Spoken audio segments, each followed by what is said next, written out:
ഞാൻ doctor Sabil Mathai, consultant ENT MAGJ hospital Mookkannoor. എനിക്ക് ഇന്ന് ഇവിടെ പറയാനുള്ളത്, നമ്മൾ പലപ്പോഴും നമ്മുടെ പ്രാക്ടീസിൽ കഴുത്ത് വേദനയായിട്ട് പല പേഷ്യൻസും വരും. വളരെ ഇൻട്രസ്റ്റിംഗ് ആയിട്ട് ഈ അടുത്ത് ഒരു കുട്ടി കഴുത്ത് പ്രത്യേക രീതിയിൽ ടിൽറ്റ് ചെയ്തിട്ട് നമ്മുടെ OPയിലേക്ക് വന്നു.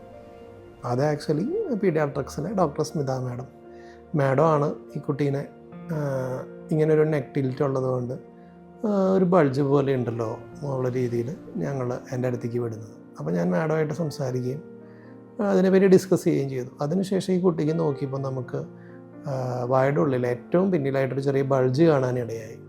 അപ്പോൾ ഇതൊരു പാരാഫെറിഞ്ചിയൽ റെട്രോഫെറിഞ്ചിയൽ ആപ്സസിൻ്റെ ഒരു ഫസ്റ്റ് ഔട്ട് ലുക്ക് പോലെ ഞങ്ങൾക്ക് തോന്നി. ഞാൻ മാഡമായിട്ട് സംസാരിച്ചു. എന്നിട്ട് ഞങ്ങൾ തമ്മിലുള്ള ഡിസ്കഷനിൽ ഏറ്റവും ഉചിതമായിട്ടുള്ള ഒരു ആൻറ്റിബയോട്ടിക് അതിനെ സെലക്ട് ചെയ്തിട്ട് സ്റ്റാർട്ട് ചെയ്തു.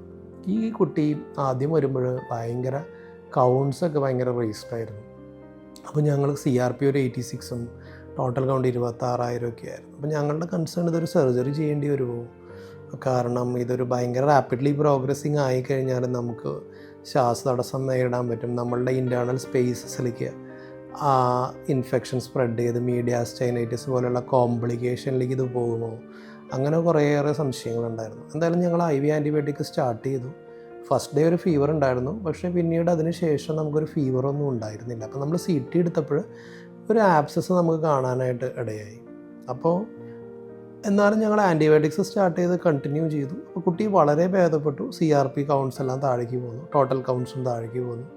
പിന്നീട് ഞങ്ങളൊരു കോൺട്രാസ്റ്റ് എൻഹാൻസ് CT എടുത്തപ്പോൾ ഇൻഫ്ലമേഷൻ എല്ലാം വളരെ കുറഞ്ഞിട്ടുണ്ടെന്ന് ഞങ്ങൾക്ക് മനസ്സിലായി. അപ്പോൾ ഞങ്ങൾ അതിന് ശേഷം ഒരു 2 ആഴ്ച IV ആൻറ്റിബയോട്ടിക് കുട്ടിക്ക് കൊടുത്തു. അവരും വളരെ കോപ്പറേറ്റീവ് ആയിരുന്നു ഈ ഒരു ആൻറ്റിബയോട്ടിക് ട്രീറ്റ്മെൻറ്റ് എടുക്കാനായിട്ട്. അങ്ങനെ നമുക്ക് വളരെ എഫക്റ്റീവായിട്ട് IV ആൻറ്റിബയോട്ടിക്സ് കൊണ്ട് തന്നെ ഈ ഇൻഫെക്ഷനെ കൺട്രോൾ ചെയ്യാനായിട്ട് പറ്റി. എല്ലാ ടൈമിലും ഞാനും മാഡവും ഒക്കെ ആയിട്ട്, സ്മിത മാഡവും കണ്ടിന്യൂസ് ആയിട്ട് ഇതിനെപ്പറ്റിയുള്ള ഡിസ്കഷൻസിൽ ഏർപ്പെട്ടിരുന്നു. അങ്ങനെ വളരെ എഫക്റ്റീവായിട്ട് നമുക്ക് ആ കുട്ടീനെ ട്രീറ്റ് ചെയ്യാൻ പറ്റി.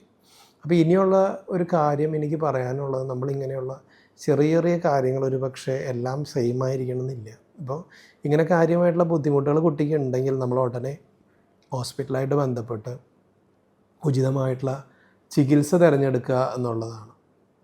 അപ്പോൾ എല്ലാവർക്കും താങ്ക് യു.